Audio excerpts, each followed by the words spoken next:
soundstage on the Universal lot. Take a look. Soundstage 12 is one of the largest sound stages in the world. It's been home to some very big and historical sets over the years.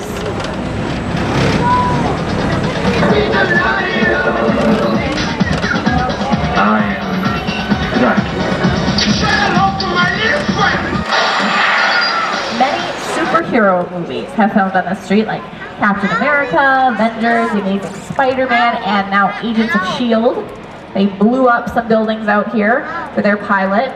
You'll also notice several theaters as we go along this street. They all represent a different time period. This street is called New York Street. It looks like the current day right now, but it doesn't have to be. It can be any metropolitan area you need it to be. It can be Chicago, like it was in the Blues Brothers. It can be Minneapolis, as it was in Jingle All the Way.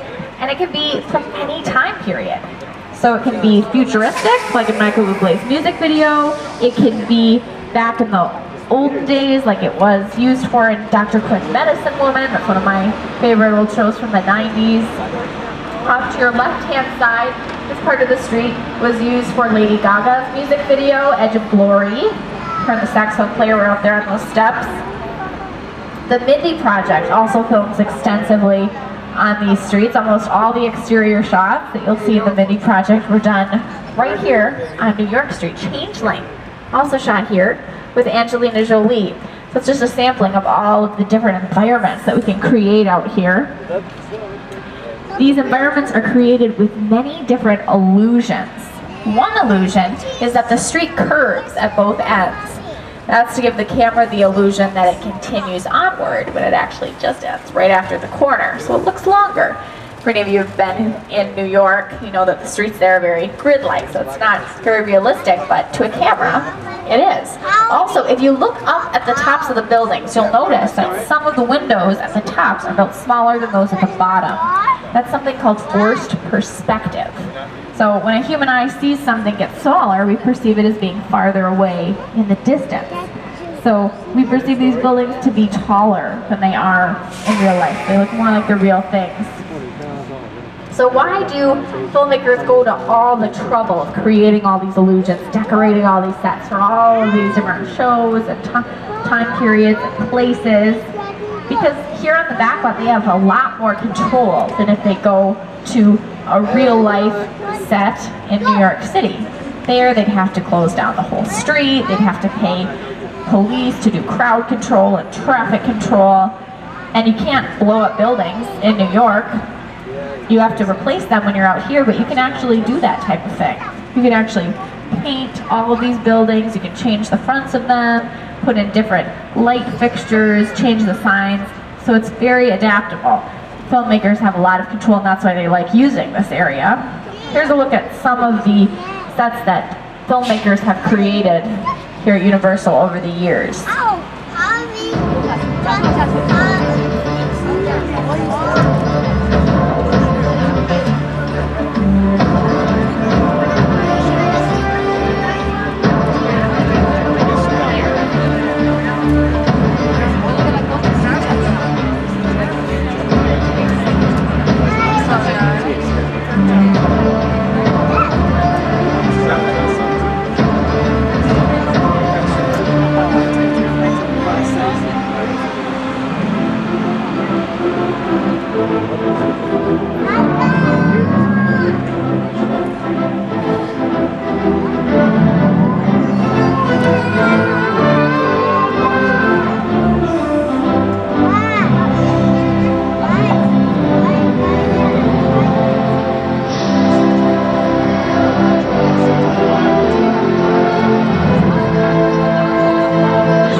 Desperate, that's when you got no choice.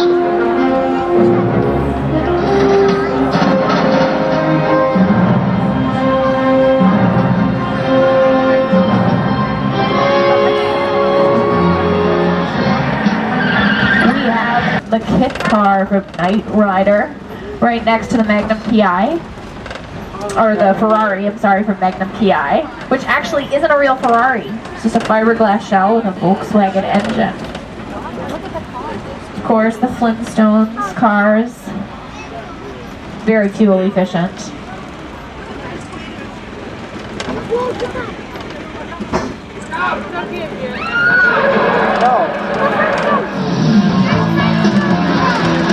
Oh, the Tokyo Drift cars now. Picture cars can become pretty famous, sometimes even as famous as the actors who drive them. Check it out, let's roll up.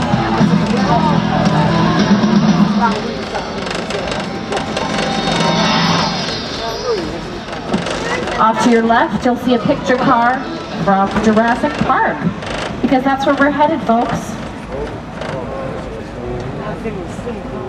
We are now entering Isla Nublar. There's going to be another awesome picture car on your left. It's the mobile lab from Jurassic Park.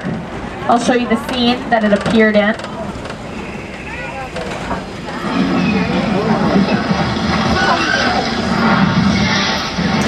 Fun fact, the cliff it's sliding off of right now is actually a parking structure. That's not the front lot. Just dressed to look like a cliff. Oh no! The spinners!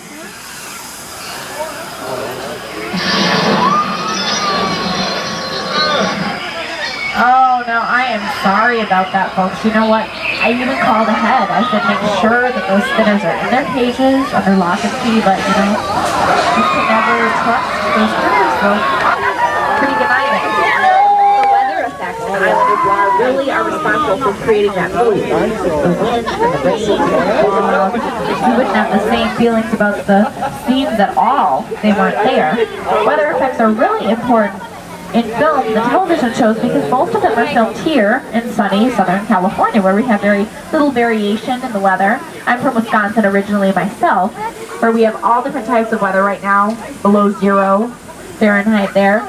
And so if you were shooting a film that was set in Wisconsin, but you're shooting it here in California, you need to create those weather effects, create the wind and the snow. Here to tell you a little bit more about the weather is America's favorite weatherman, Mr. Al Roker from The Today Show. Hi everybody, here's today's forecast for the Universal Backlot. It's going to be sunny and dry at 6 p.m. Three Amigos with Chevy Chase, Steve Martin Short. Now here you'll see some weather effects demonstrated for you. You're hearing some thunder. It's coming from speakers hidden in the area. Also some rain. You see sprinklers up overhead. You shoot the water straight out of the sprinkler so it falls down naturally back to earth. And then you have some rain effects coming out from the tops of the roofs. Lots of thunder, a little bit of lightning, some lighting effects. And you could believe it's a real storm if the shot was framed just right so you couldn't see the patches where the rain isn't falling. I think you should turn off the rain effects. We're getting a little much water up in here. Oh no! Let's run!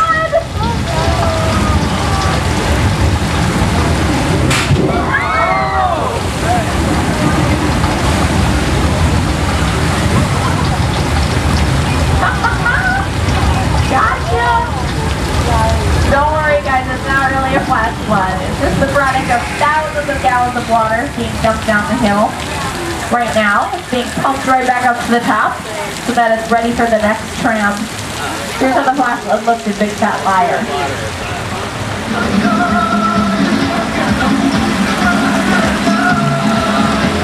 You care about the whole thing? Yeah, look at that.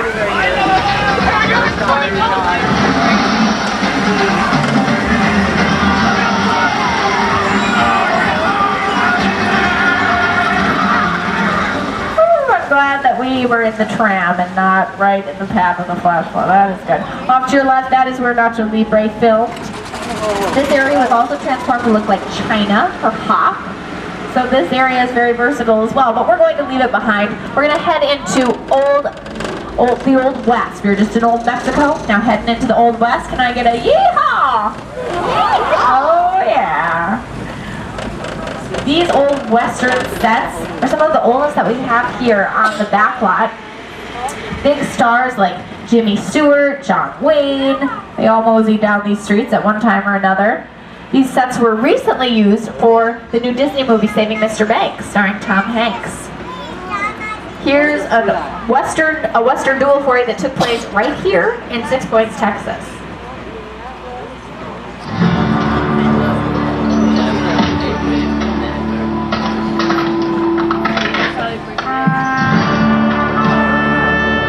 This town ain't big enough for the both of us, Jimmy Fallon. Well, I ain't going anywhere, Jimmy Fallon.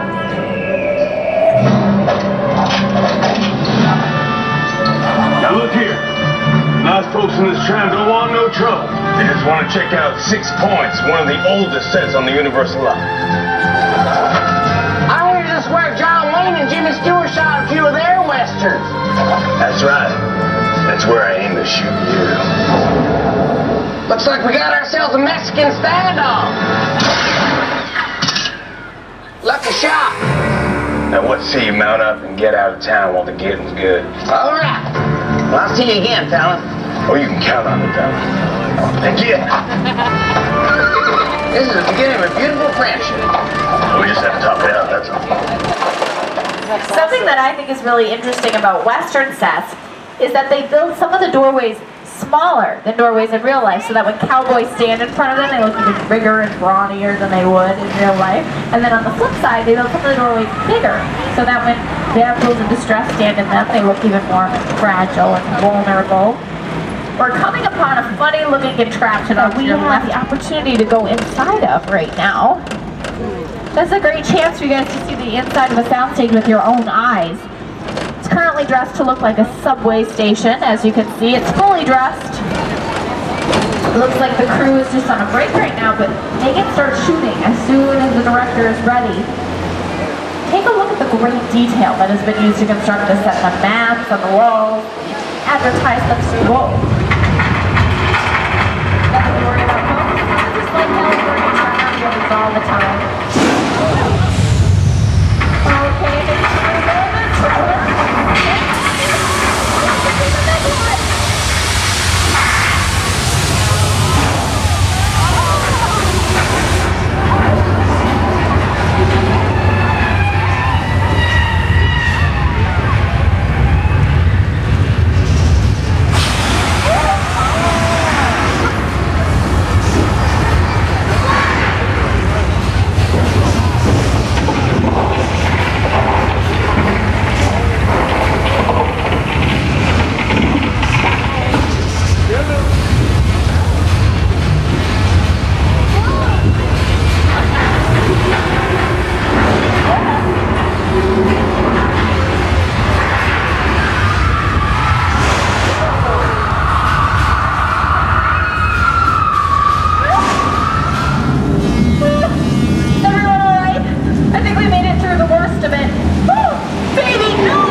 What's going on? Let's get out of here! The water main just broke!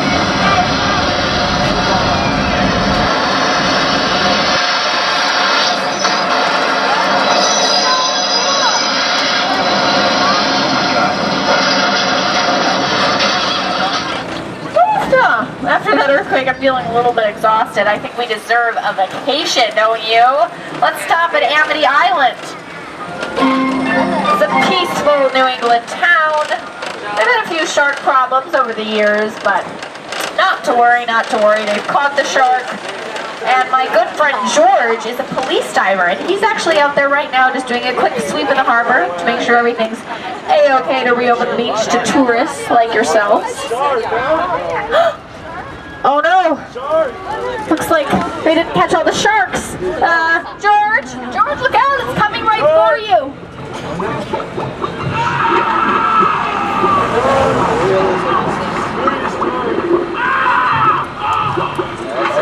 Oh no. Okay, that's gruesome. Look away, folks.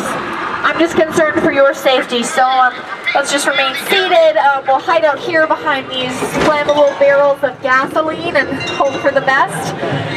Let's hope the shark takes the bait at the end of that pier. Alright, it's taking the bait. It's taking the pier. Oh dear, that's the best. Okay, we have an explosion on the right-hand side of the tram. Fire! Lots of fire! Steve, what do we do?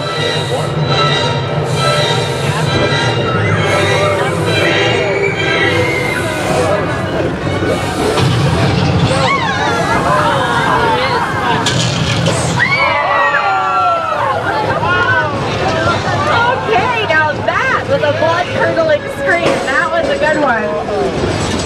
That shark looks a little fake up close, but it does its job very well. As you can see by the reaction that we have here in the first car, that shark works a lot better than the mechanical shark used in the making of Jaws. That shark was a nightmare to work with. On the first day of filming, it sank straight to the bottom of the Atlantic Ocean, causing the crew to nickname the Trouble Production Flaws. I also suggest that you find out where your neighbors' rooms are, the rooms on either side of you that are student rooms, and that you knock on the door and you make sure that they're awake. Okay? It would be very unfortunate if at 5:45 there's 4 or 8 people that are not on the bus and we have to leave. Okay? So make sure that that happens. One thing I want to quick talk about what we're going to do. As we get towards the end of the parade route, you're going to see a signal from up front or on the sides, and we'll figure out how this is going to work. It's going to be either a 1, a 2, or a fist. We are going to put the band horn line in 2 groups. There's going to be a group 1, group 2, and full band. And so when we do 1 or 2, it's going to be every other person playing. And during that, if you're not playing, your horns are going to be down so that you can rest your hands, your arms, okay? And then when we get back to carriage, we'll all go back to carriage and go. And then the second or the third row of winds, right behind the first row of color guard. Does that make sense? I think we're gonna have to do it. It makes sense. Does it make sense? Yeah. Okay. It's also. Okay. I'll do that tomorrow. It'll be simple. I'll do it when we're in our block. Okay. It'll be very simple. Okay. So that's what we're gonna do if you see a 1, 2, or fist. Okay. If anybody has a uniform issue, is there anybody in here with a uniform or a Shako issue? Okay. Okay. What are those issues? Your what? Okay. Okay. And there's another hand over here. Shako. And you need a smaller one? Yeah. Okay. And you have a medium right now? No, I have a large right now. Okay. Mr. Hoover's going to take care of that for you. And then if anybody has a Shako issue, okay, is anybody missing a triangle or a mirror? The thing that you need to know is you need to put the plume on and it needs to lean forward, all right? Some of you are flipping that metal around and it's leaning back. It needs to lean forward and you need to put the plume on with the Shako off so that you're putting it in the correct spot. Some of you are putting it behind the mirror and it's popping the mirror off. So take the Shako off when you put the plume on, and then just make sure that it's successful, that you're ready. And it leans forward. We'll fix those tomorrow as well. A couple announcements from me. Everyone in the pit, when we're done meeting here, I want you to grab your Shakos. I want you to come back to this area, and I want you to try on your Shakos for Mr. Turner. He's going to wave his hand right now back there. So pit.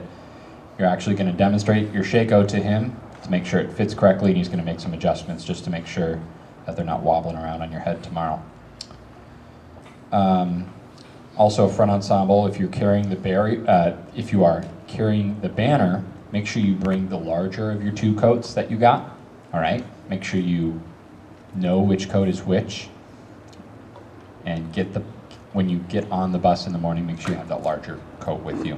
There are some leftover items in the van and underneath the bus. Stephen Mobier, your baritone. Eric Osteen, is he here? Eric? Yep, your trumpet's here. You can pick it up. And then someone's shoes are right here. Someone's going to want those tonight.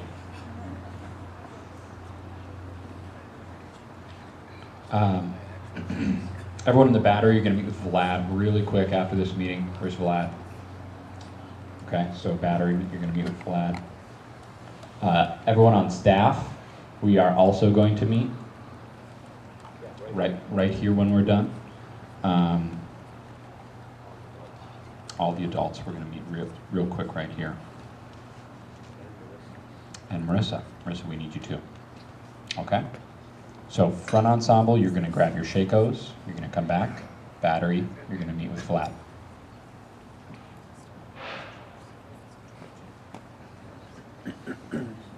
Okay. So you have some work to do before you go to bed. It is 20 to 9 right now. Those of you that move chairs, when we're finished here, you're going to move them back around the same tables. So, oh, are there any questions? Yes? So color guard is not going to wear gloves tomorrow, correct? No, color guard, no gloves. Yeah, and front ensemble, if you're carrying the banner or carrying flags, make sure you do bring gloves. You probably haven't done that yet. If you don't have gloves, does anyone in the pit that's supposed to have gloves not have them? Okay, so make sure you bring gloves tomorrow, and that's part of your uniform. Also, at disbandment, when we get done with the parade, like Mr. Steve and Mr. Olson said, you're going to get your In-N-Out burger. There's a park there for you to relax. All the other bands will also be there, and that's the last chance that you're going to see them. So if you have any pins that you've been meaning to trade, that's the perfect opportunity. Bring those as well tomorrow morning. The big flags in the back, I believe those large flags are in the first bus. I'm not sure what bay. I think the third bay. The last bay. They're in the last bay. So who rides bus 1 for the big flags? Anybody? Okay, so we might need to pull those off that bus and put them on a bus that one of you ride so that you can pull them off, okay? Okay, so what bus is that? So just pull them off tomorrow morning from bus 1 and put them on bus 2. You've got to have, yep. Okay, I want more than one person. So is there any of those? Bus 2, okay, because there's the harnesses. You should have the harnesses with you on the bus, so make sure that you grab those as well. You might get down here at 5:15, so before things are loaded on top of them, you can pull them out. And I'm going to put tape on that. I'm going to talk to you also about how we're going to switch hands so that you're not always right hand. And we're also going to extend it down a little bit so that you're not always up here.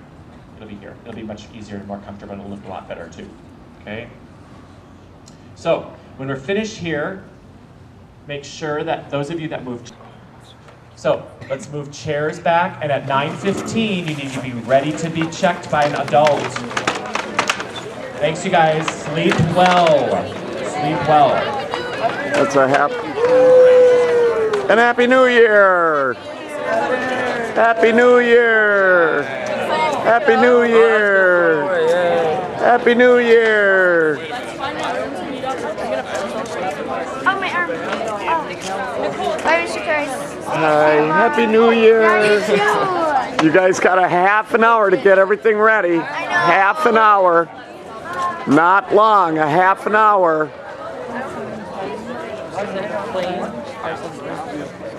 Don't stand around here. Get moving. You got a half an hour.